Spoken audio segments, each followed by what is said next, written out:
আসসালামু আলাইকুম। আমি দোহার থেকে প্রায় 60-70 কিলোমিটার দূরে আছি। আমার আশেপাশে দেখেন শুধু কালো আর কালো, মানে পুরাটাই মরুভূমি। এই মরুভূমির মধ্যে এই বাইরের কাছে আসছি, বাইরের বাড়ি সন্দ্বীপা। সন্দ্বীপ থেকে কাতার এয়ারপোর্টে আসছি, এয়ারপোর্ট থেকে সোজা এখানে। এর মাঝখানে কোন জায়গায় যাওয়া হয় না মনে ভাইরা, মানে কাতারে কোন জায়গায় দেখছেন আপনি? কতদিন হয়েছে আপনি? 6 থেকে 7 মাস হয়েছে। কাতার এয়ারপোর্ট থেকে সোজা এই মরুভূমির মধ্যে আছে আর কি। এখানে না আছে এসি, না আছে আপনার লাইট, না আছে কারেন্ট, কিচ্ছু নাই। শুধুমাত্র ওই ছোট্ট একটা সোলার আছে, ওই সোলার দিয়ে ভাই শুধু মোবাইল চার্জ দেয়, কোনো মতো মনে হয় বাড়িতে কথাবার্তা বলে, এতটুকু আর কি। ঠিক আছে। তো আচ্ছা, আপনি এখানে আসলেন কিভাবে সেটা বলেন আমাকে। মানে বাংলাদেশ থেকে এখানে আসলেন কিভাবে? এখানে আসলে আমি নিজের এলাকার মানুষের দ্বারা।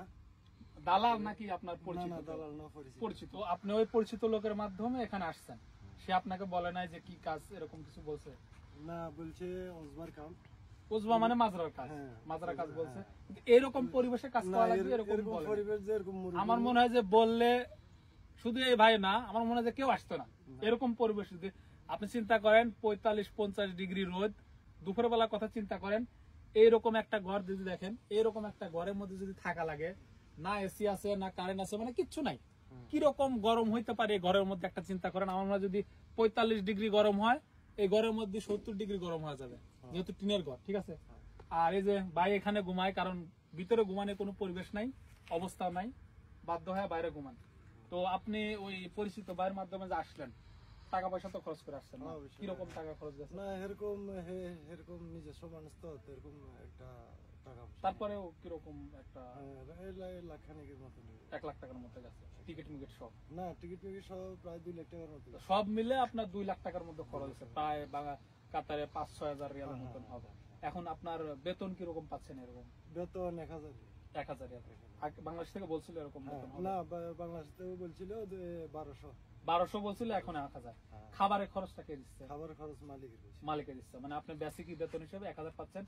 এখানকার মেন সমস্যাটা হচ্ছে আপনি এখানে 24 ঘন্টা আছেন, কিন্তু আপনার এখানে কারেন্ট নাই।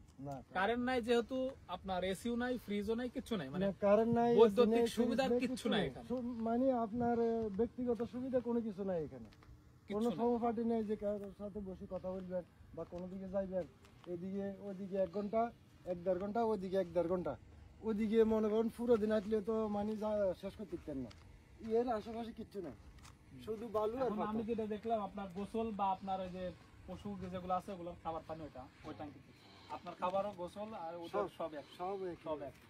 আর যেটা আমি দেখলাম ভাইয়ের সাথে কথা বলে, যখন বেশি গরম পড়ে আর কি, সেলিম ভাই দিকে আসেন একটু, যখন বেশি গরম পড়ে এখানে থাকা কিন্তু সম্ভব হয় না, এখানে শোয়া সম্ভব হয় না। এই যে একটা কাঠ দিয়ে বানাইছে, কাঠের নিচে যায় ভাই ঘুমায় বা বসে থাকে। ঠিক আছে। কাঠের নিচে কিন্তু কিছু নাই, পুরাটাই আপনার পাথর। এইখানে যা ঘুমায় কোনো মতো আপনার মানে যান বাঁচানোর জন্য বলা চলে এটা। ঠিক আছে। এইভাবে এখানে থাকে। আপনি যদি জানতেন এরকম কখনো মনে আসতেন না। আপনার পরিবারও যদি জানে যে এত কষ্টে তো আপনি আছেন, আমার মনে হয় না যে পরিবারের কোনো বাপ মা যদি থাকে বা স্ত্রী সন্তান যদি থাকে, যদি এরকম দেখে, আমার মনে হয় না যে বলবে যে তুমি এখানে থাকো, বলবে যে পরের দিন টিকিট কেটে চলে আসো। আসলে এরকম পরিবেশে থাকা সম্ভব না। ঠিক আছে। এখন যে মালিক আছে সে যদি দয়া, তার মধ্যে যদি একটু হলেও মানে মনুষ্যত্ব থাকে, আমার মনে হয় যে এটা চেঞ্জ করা উচিত। এই 2025 সালে এসে এরকম পরিবেশে কোনো মানুষ থাকতে পারে না। তো এই ভিডিওটা যারা দেখতেছেন, আপনারা মানে দেশের থেকে মনে করেন যে বিদেশে আসলে মনে হয় আপনার জীবন সেটেল হয়ে যাবে বা অনেক টাকা কামাবেন। আসলে বিদেশে আসার পর এতটা সহজ না। আমরা হয়তো অনেকে আসি ভালোভাবে থাকি, বা অনেকে আসি কিন্তু এরকম পরিস্থিতির শিকারও হওয়া লাগে। আর দালাল যারা আছে আসলে ওনারা এরকম ভাবে বলবে না আপনাকে যে আপনি এসে এরকম করবেন, কারণ এরকম ভাবে বললে তো দালালের খাওয়া নাই, কেউ আসবে না। ঠিক আছে। তো দালালরা সবসময় আপনাকে একটু বেশি করে বলবে সুযোগ সুবিধা।